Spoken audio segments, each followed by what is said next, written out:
單月防禦率飆破10，慘吞3連敗。當大聯盟各隊徹底摸透他的球路，所有人都以為他的大聯盟先發之路即將走到盡頭。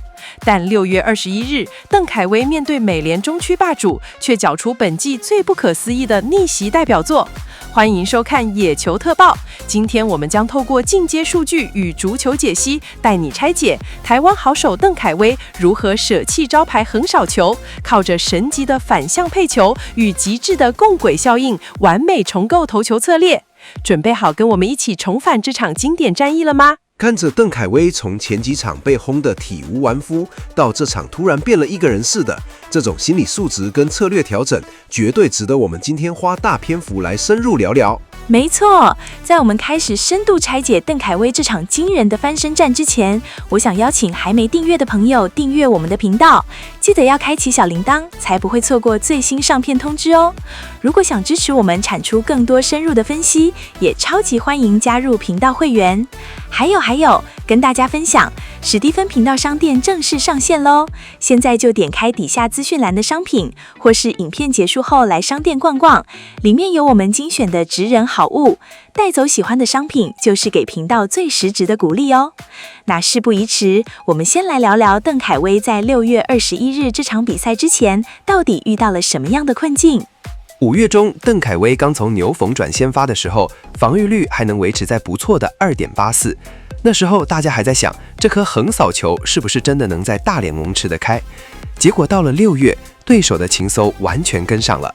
在6月21日之前的這3場先發，鄧凱威吞下3連敗不說，12.1局裡就被敲出20支安打，還挨了4發全壘打，單月防禦率竟然飆到 10.22。最麻煩的是，他的控球也出了問題，沒走靴保送率高達 5.72 次，這在太空人競爭激烈的先發輪值裡，幾乎就是被宣判死刑的數據。當時連休斯頓太空人的球迷都在網絡上討論，球隊的先發輪值是不是快崩潰了？因為那陣子休斯頓太空人的先發群整體防禦率在全聯盟倒數第4。在這種期末考等級的壓力下，鄧凱威迎戰美聯中區領頭羊克里夫蘭守護者。原本大家都以為會是一場屠殺，結果他主投6局，只被敲4支零星安打，失掉1分，還拿到優質先發。到底這場比賽發生了什麼神奇的事？這場比賽一開局就很有戲，克里夫蘭守護者的開路先鋒是澳洲籍的選秀狀元 Travis Bassana。他在前一天才剛對休斯頓太空人演出單場4支4雙響炮的瘋狂表現。鄧凱威一上來顯然有點緊，對 Travis Bassana 投出的第3球是一個內角偏低的變速球，結果被擊成內野安打。隨後雖然解決了 Kyle Manzardo， 但又被 Brayan Rocchio 敲安，還發生了爆頭，局面瞬間變成一出局2-3壘有人。換作是前幾場的鄧凱威，這裡可能就崩盤了。這就是這場比賽最精彩的轉捩點，對吧？在那個得點圈危機下，他的配球突然變得很果斷。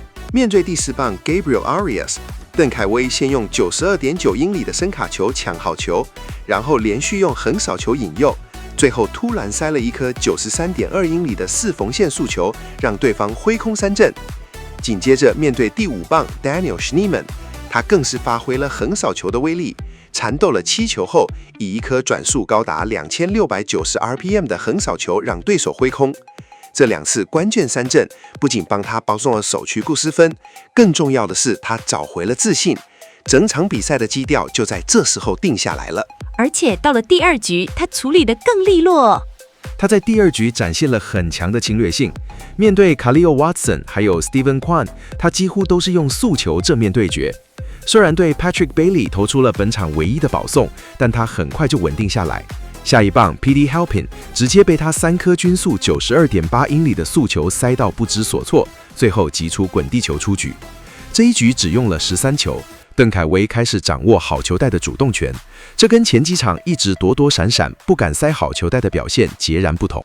說到配球的藝術，我覺得第3局再次對決 Travis Bassana 的那個打席，簡直是教科書級的反向配球。沒錯，那個打席真的太經典了。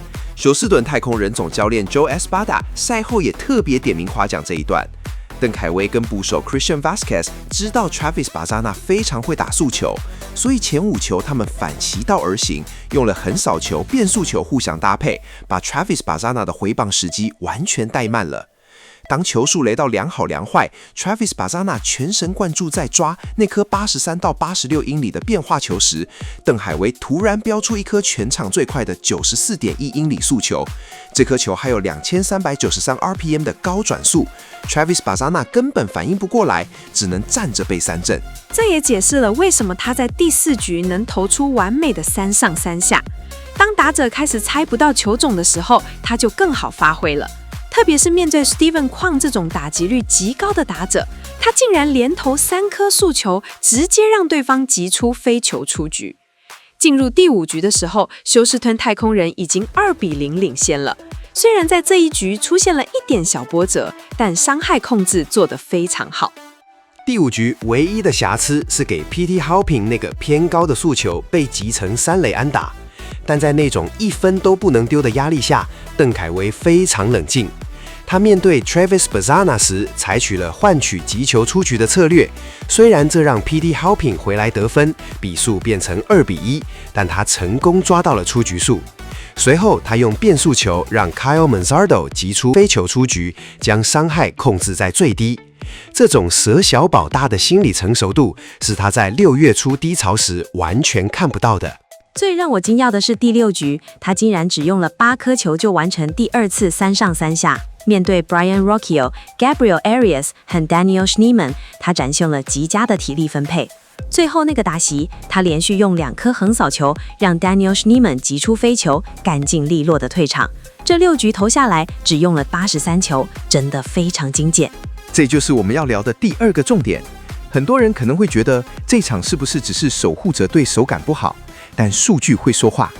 這場比賽鄧凱威能贏，是因為他徹底的配球重構。過去大家對鄧凱威的球探報告就是鎖定他的橫掃球，放掉他的速球，因為他太愛投橫掃球了。但這場比賽，他在捕手 Christian Vázquez 的引導下，把4縫線速球的使用率拉高到了45%，整整多出1倍。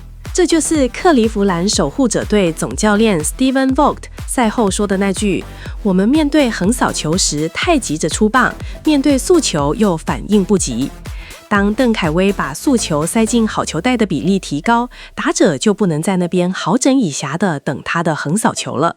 你怎麼看他這場比賽表現出的共軌效應？這非常關鍵。從數據來看，鄧凱威的4縫線速球有13英寸的正向垂直位移，也就是所謂的上竄效果，會讓打者在球下方揮棒。而他的橫掃球水平位移高達16英寸。最厲害的地方在於，這2種球從放球點出來的前2/3段落，軌跡幾乎長得一模一樣。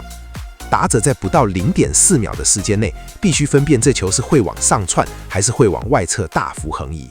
這場比賽，守護者打線擊出了18顆場內球，平均擊球出速只有85.3英里。這就是共軌效應發威的證明，打者根本抓不到擊球點，而且他的控球紀律也回來了。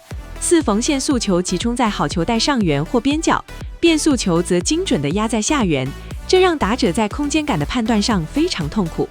你覺得這場比賽他只有1次保送，這背後的意義是什麼？意義太大了。你要知道，他在前3場失敗的比賽中，保送多得像在發傳單。當投手陷入球數落後，就只能投好球帶中間的球去餵給打者打。這場比賽，他第1球搶好球率大幅提升，這讓他掌握了主動權，迫使打者為了保護本壘板而不得不去追打那些引誘球。這也反映在他3振數的下降，這場只有4K，比對底特律老虎那場9K 少很多。對底特律老虎那場雖然3振多，但也挨了3轟，那是因為他太執着於3振。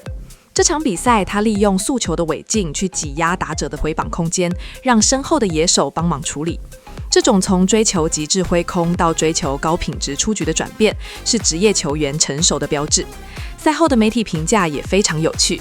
克利夫蘭守護者的總教練 Stephen Vogt 說，他們是被牽着鼻子走，這其實對鄧凱威最高的讚美。而休斯頓太空人的捕手 Christian Vázquez 則提到，他就是要鄧凱威主動攻擊好球帶，不要怕被打。這種投捕之間的信任，顯然在這場比賽中達到了新的高度。沒錯，連美國大聯盟官網都用意想不到的下午來形容這場球。考慮到休斯頓太空人當時殘破的輪值，鄧凱威這場及時雨般的優質先發，不僅拯救了他的職業生涯，也拯救了球隊的戰績。在接下來的比賽中，如果他能持續維持這種速球為基底、變化球為輔助的策略，他應該有機會在先發輪值站得更穩一點。從6月初的谷底到6月21日的巔峰翻轉，鄧凱威用這場比賽證明了自己具備在大聯盟生存的調整能力。他不只是一個擁有華麗變化球的投手，更是一個有大腦、有心理素質的競爭者。如果你也喜歡今天的內容，別忘了給我們點讚，分享給更多熱愛棒球的朋友。你的支持是我們產出高質量分析講稿的最大動力。今天的野球特報就到這裡，我們下次見嘍，拜拜。